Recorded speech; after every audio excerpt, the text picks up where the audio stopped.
Hello, everyone. You're listening to the Small Business Shows. I'm your host, Swire.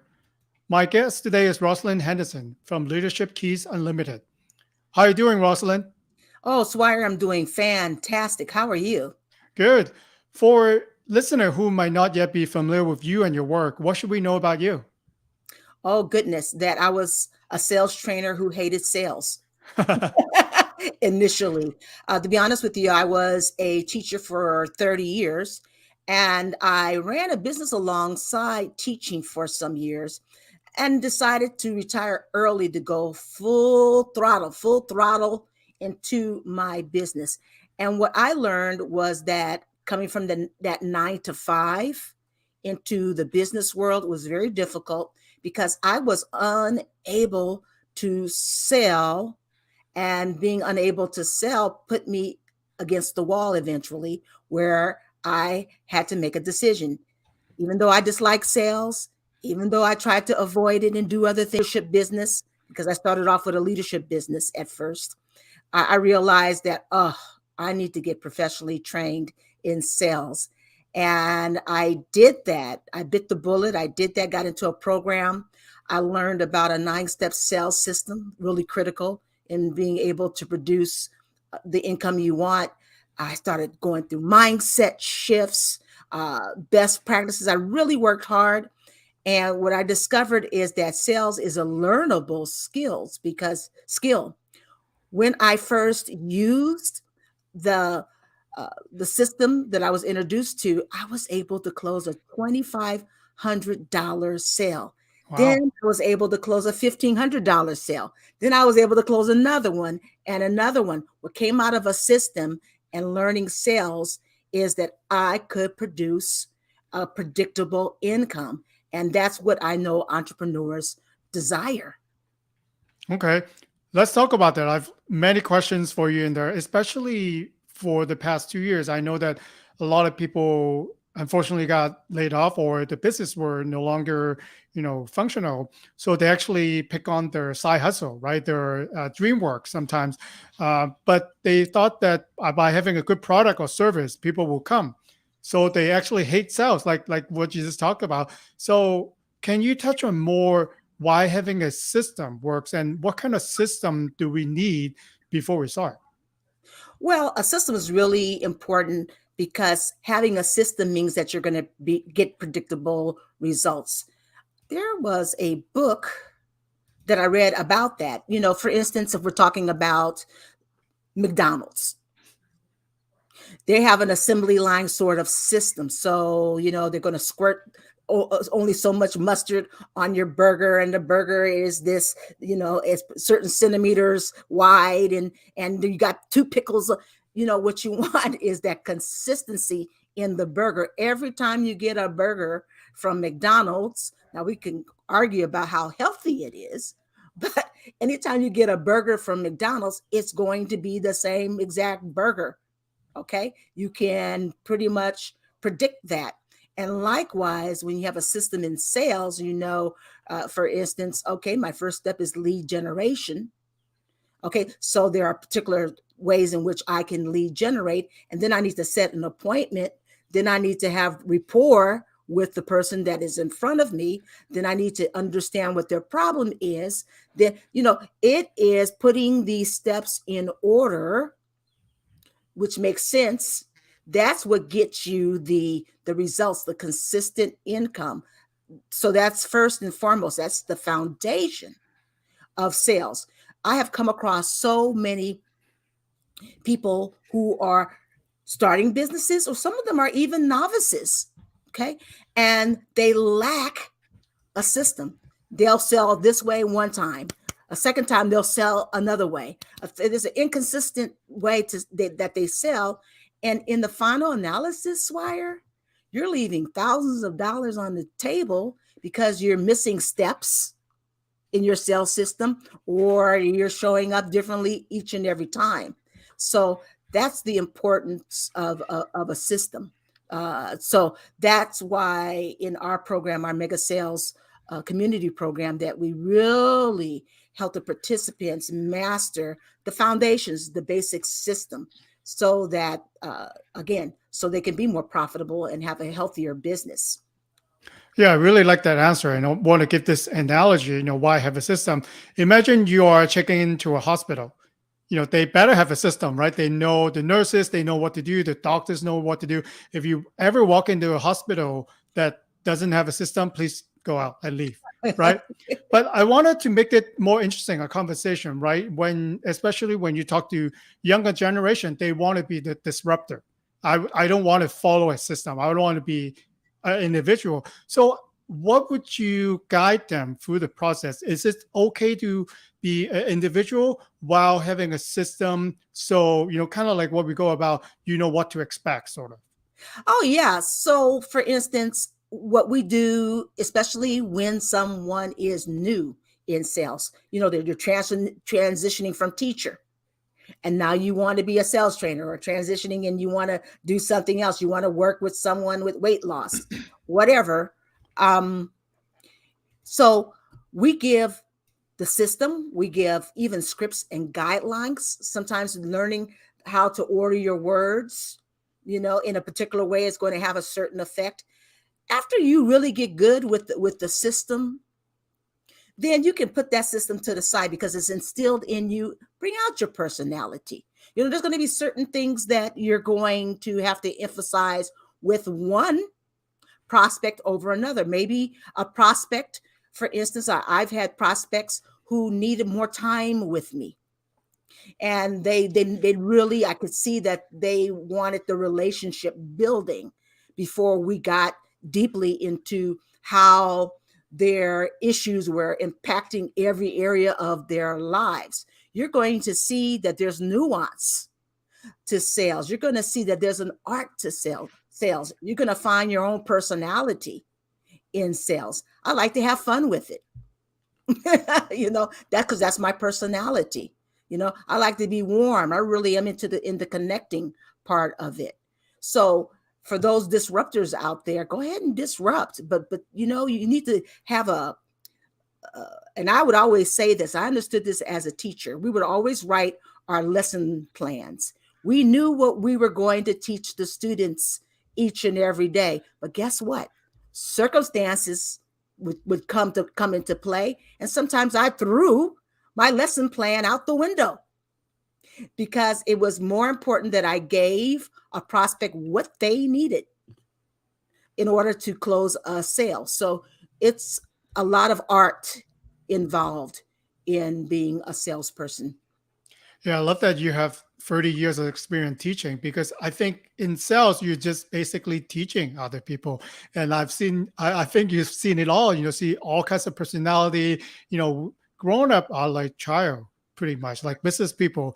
A lot of times they want to act like a child. So it's good that you have all those technique, right? That all the, you recognize a certain personality, then you can guide them and make them behave as a better child. Oh, you're so funny. But yes, absolutely. We have a sales community, a program where I am teaching the first time in the week, during the week. And then the second time we get together and do action oriented activity where someone's doing a sales presentation and we give feedback, or I answer questions, or you run a sales call in real time and you get insight from the group members. So there's a lot of ways to teach that I think that are effective sales, and which I think is also fun. And since we're building a community also, which I think is so important, and I find missing in a lot of other sales training programs, is that when you have communities, Swire, and you have group think, we have novices coming into our program. We have newbies. We have people who have been in sales forever. And when we come together, guess what? You get the best of their perspectives. You get fresh information that you can take and use in your own sales calls as you sell your products and services. You learn so much faster and more thoroughly in group. So that's one thing I think that separates us from a lot of other programs. Yeah, I think for my own development, I like networking. I like to go to Chamber of Commerce, especially talking to other sales people that are might be in an industry. My question to them is, how do you connect with your client? How do you get your big deals that you're looking for? I learn a lot from them pretty much. And I know most people sell in an office environment. And I was telling you the question, a disruptor. I know people that only hang out on golf courses with their client. So that's Uh-huh. how they approach their client, and it works for them. So I think you're right. I forgot who said it, but I think it's really true. By breaking the rules, first you have to know the rules. And if you know the system well, Yes. then you could add on your personality. Maybe you talk really fast, maybe you talk really slow, or maybe you emotionally connect with everyone. So that's how you can bring in your own flavor into it. Absolutely, absolutely. So we definitely are giving the foundation, but then after that, we're giving you wings to fly, to do it your way, to get results. And there's a lot of different ways to lead generate. I like that. Some people go to the golf course. You find your way. You find what works for you. There are some ways in which people do sales that you will say, as you run your business, you'll say, I'm so different. That's not my thing. My thing is to go to the golf course and meet people, for instance. And so there's a lot of personality that comes into this. We just have to have our foundations laid. We need to know what works and follow what works, and then do it our way. Yeah, I think that's a good leeway to this question. By doing that, by hanging out at the golf course, first you have to answer the question: who are your ideal clients? And the most important question is, where do they hang out? If they're at the golf course, you go to the golf course. Maybe they are at soccer fields, you go to the soccer field, or wherever they are. If they're top of the mountains, you go up to the top of the mountain.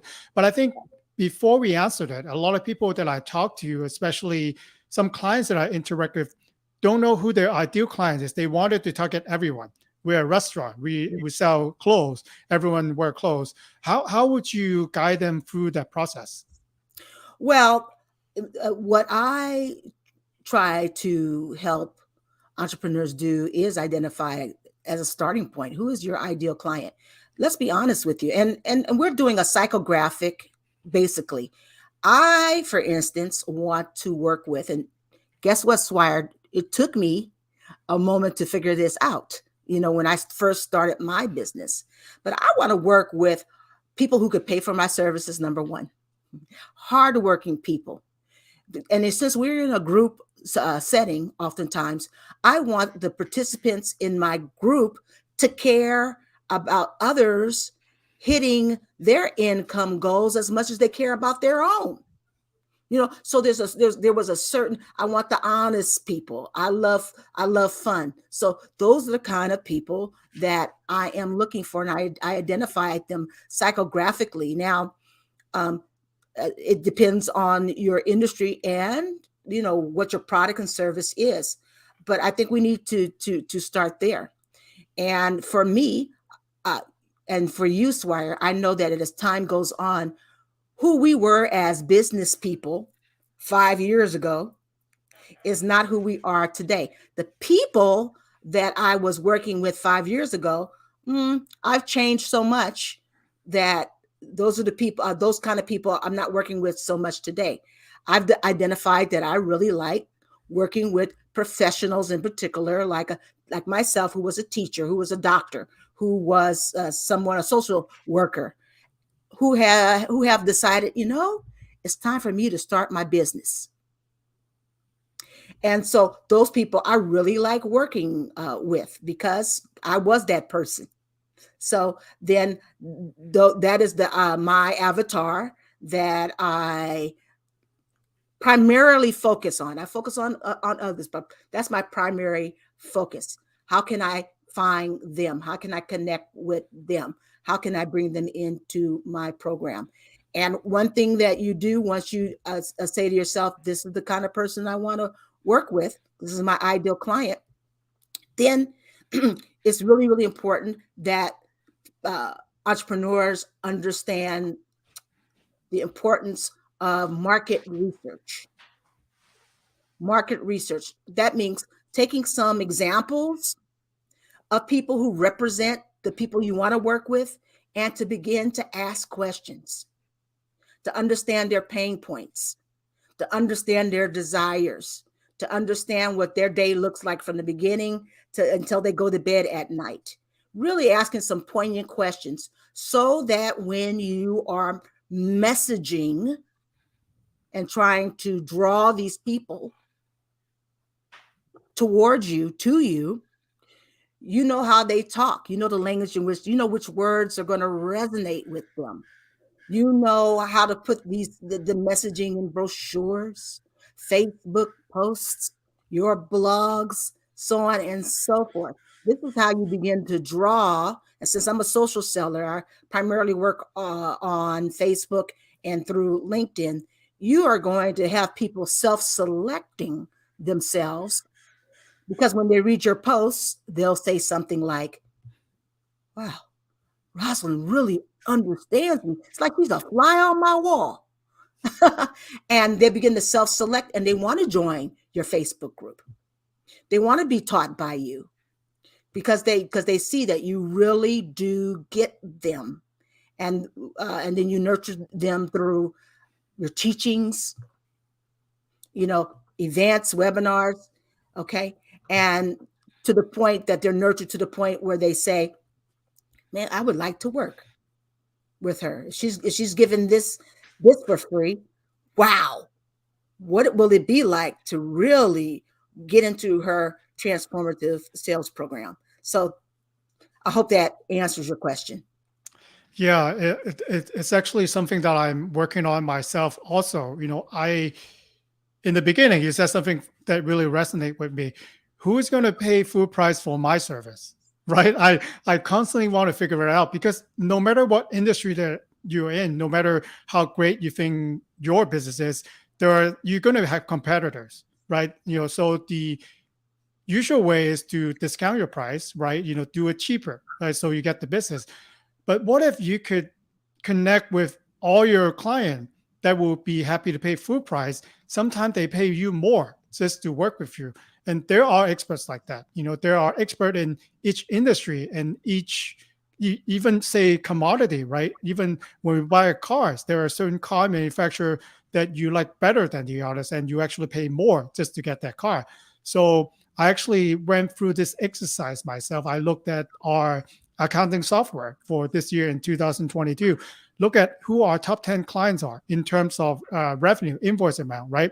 So I actually study my top 10 and I find out that although I didn't plan it to start that way, they all have similar personality, job title. And right now, this is what I'm focusing on. Am I able to create those personality and double my top 10 to top 20?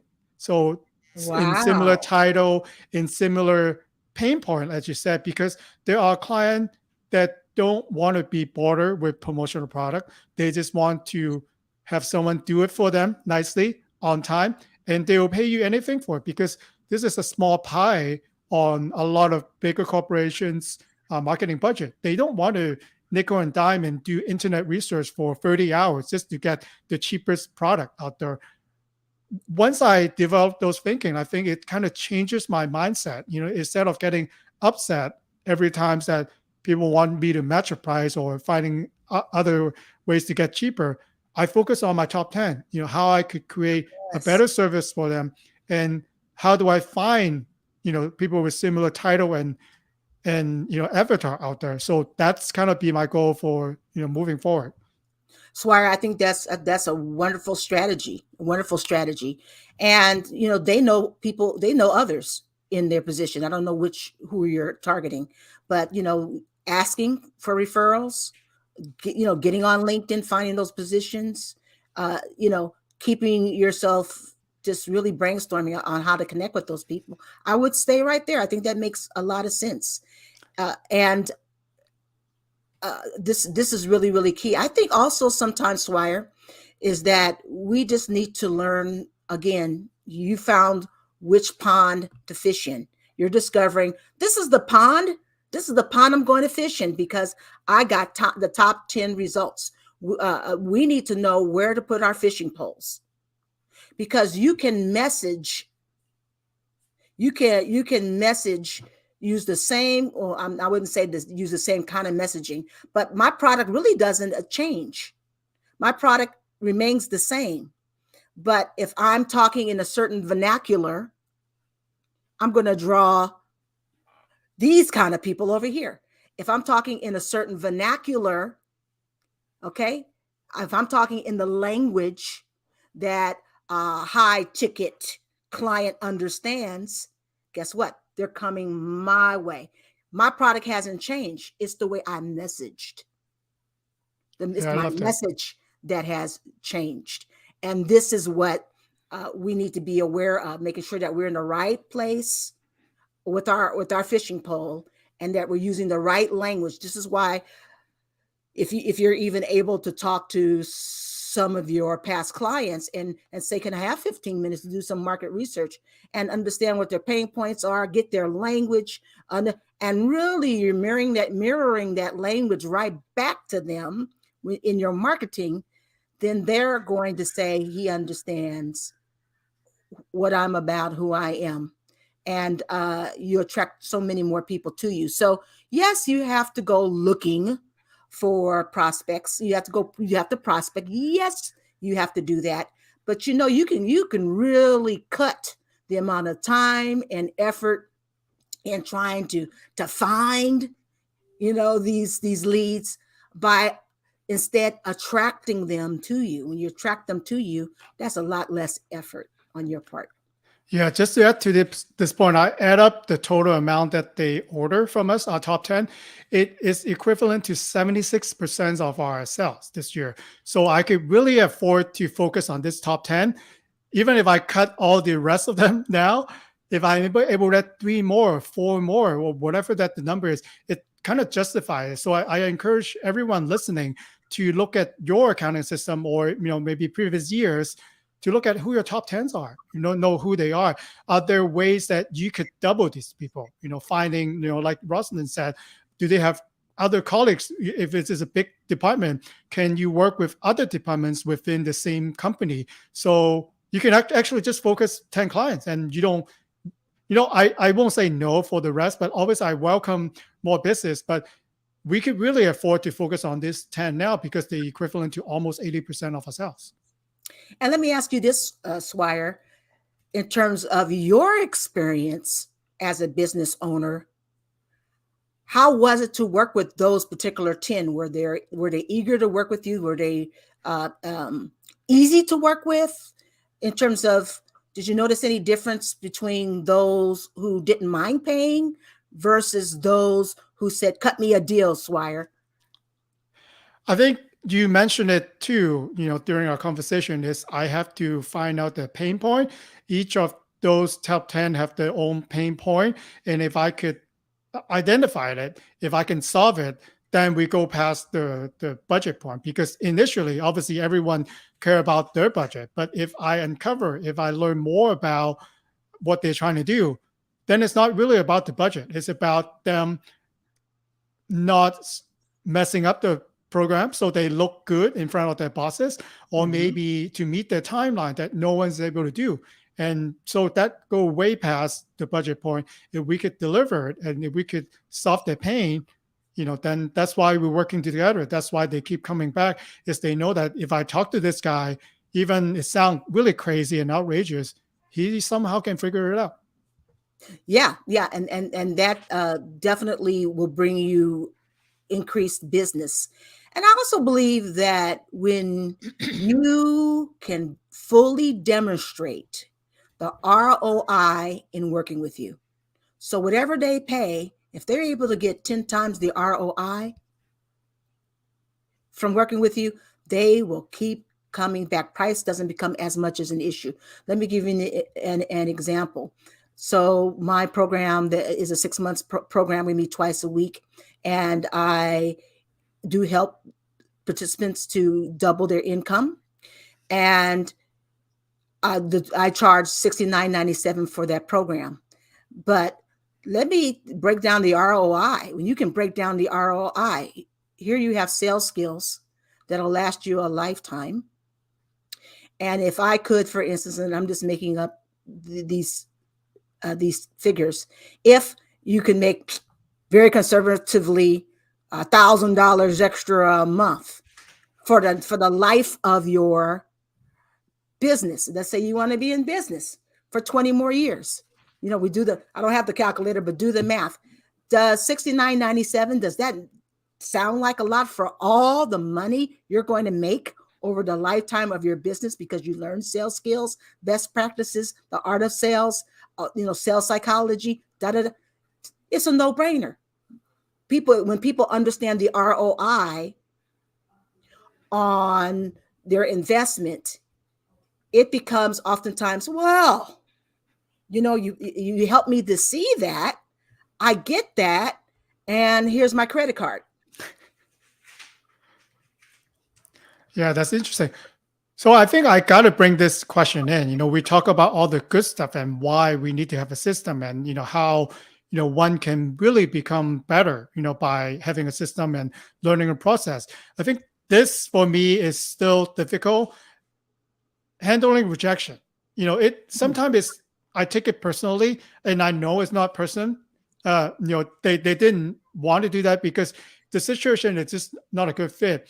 How would you advise us, especially in the beginning? It's kind of stressful. It's kind of, not encouraging, right? People saying no to you. Yeah. Totally agree. And definitely was someone who personalized and felt rejected when I heard a no. And the only way I believe, Swire, to get over that and to build a little bit more of a turtle shell is to get rejected a lot, to hear no's a lot.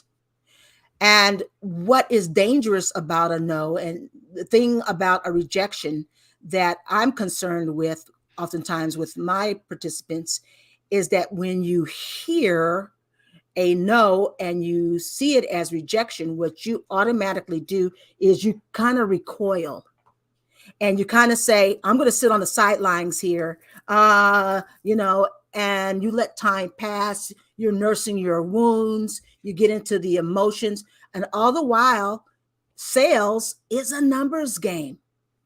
So what I really want to see my participants do is they're doing money generating activity every day of the week. That's how you beat this numbers game. This is how, in part, you close more sales. But when you're nursing your wounds, you're sitting on the sideline.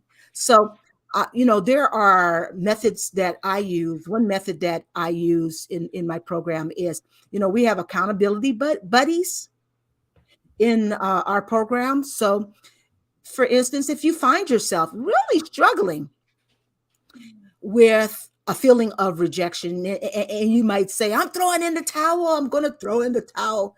If you have an accountability partner to talk with, to help you voice your feelings, that helps, number one. An accountability partner can also get you back on the horse because you need to be doing money generating activities every day. And so it could be as simple as that person who feels rejected, they have a sales call scheduled for today and they don't want to do it. One thing that we do is we do a sandwich approach. So that accountability partner can say, all right, I know how you feel, got it, but you said you wanted to make this call. Okay, so I'm going to talk to you before you make this call. Okay, I'm going to get your motivation up. And then after the call, you and I are going to debrief what went well on the call. What can you improve upon? I'm going to be here for you. And that's I think a swifter, a faster way for a lot of people to really overcome that feeling of rejection that you're going to feel rejected, until you're going to hear a lot of no's. And so you get to the point where a no will simply mean, oh, okay, let me get to somebody who's going to say a yes. You'll be able to flip it around, change your mindset in time when you have support like that.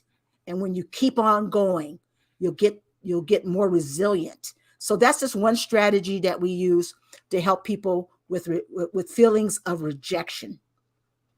Yeah, I think that's really helpful. And I think technology nowadays actually enable you to do more. I remember when I first started, I didn't know nothing better, no system at all. And I just picked up a list one day, have 100 companies list on it. I actually call 100 of them. That's my record. And you get past rejection and you get numb after 10 calls. Then you get better. And then my scripts got better. Not telling everyone who should try that, but try to record yourself. If you're pitching something, if you are trying to engage with your prospect, record yourself and listen back to it. It's hard to listen back to yourself. It's still hard for me to listen back to my voice. Do you want to buy from you?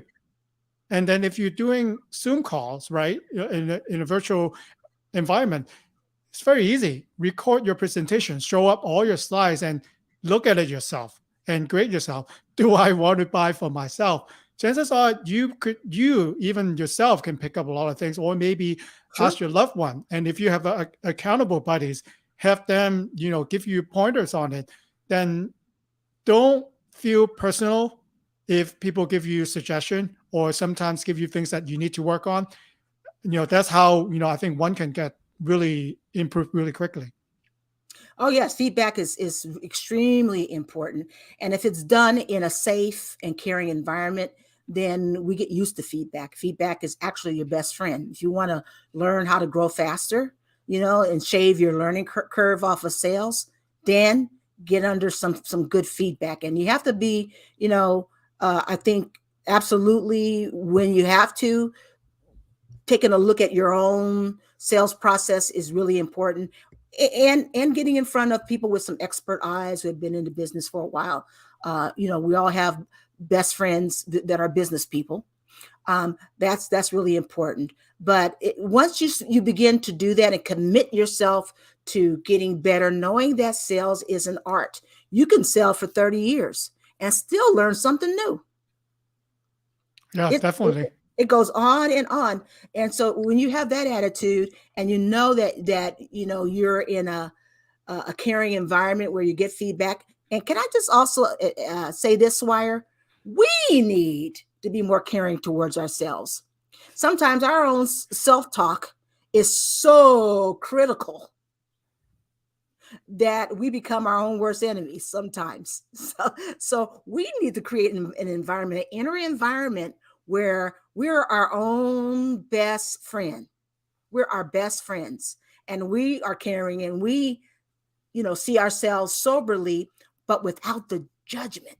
That's really, really important too, in terms of getting better. Yeah, that's good to know. That's actually something that I do myself. I have a few people that I know is very happy to talk to me. It could be my wife, it could be someone I know from the Chamber of Commerce. If you're really scared, didn't know you don't want to pick up the dial or whatever that you're trying to present, call those people first. Get warmed up. They're happy to talk to you. So once you get warmed up, it will be a lot easier than if your first call is your toughest client or biggest deal. So get Yes. warmed up and then move on to what you need to do. Excellent. Yes, absolutely. So Rosalind, I think we could go on for the next 3 hours talking for this topic. And I think for people who have individual questions, what would be a best way to reach out to you? And then I know that you're hosting something special in November. Can you tell us more about that? Yeah. To contact me, I am going to give you my information, Swire, because I am offering anyone who's listening a free consult with me where we can take a look at your sales process and look at ways in which we can help you make more money more swiftly. And, whether it's positioning your offer in a little better light, making it more irresistible, or whether, all the things we've been talking about, we can see how that really pertains to you in particular. And yes, November is the month I take. This is my birthday month where I always focus on women in sales. I work with both men and women, but for the month of November, will focus on women, helping them to close more business. And I believe that there are issues, particularly as it pertains to women, that we might want to work on. You just mentioned, Swire, sometimes I think there's that controlling emotions and learning how to handle emotions so that we can do objection handling better. so that we can get over the hump and close the sale, learning how to handle objections. You know, sometimes it's about us really seeing and leveraging our feminine traits, because sales is about relationship, that we could see that and leverage it so that we're closing more sales. It's about a lot of different things that we women would like to. I just want us to get together, celebrate each other, and I'm going to be sharing some tips and tools that they'll be able to take away to make a difference in closing more sales. So that's what that's about. That's November 9th. That's going to run from 10 a.m. to 11 a.m. And we have a very inspirational speaker coming. And it's all about focusing on women. And yes, we want to see men there too, supporting women in sales, because it's all about us entrepreneurs learning how to sell better, and to be able to. I always say this: if you're able to provide a transformation for a client, you should be paid well. So that all that information I'll leave with you, Swire. Thank you so much for the inspiration. I'll definitely put all the links in the show notes. And thank you so much for coming on today, Rosalind. Absolutely. I had a ball, Swire. Thank you so much.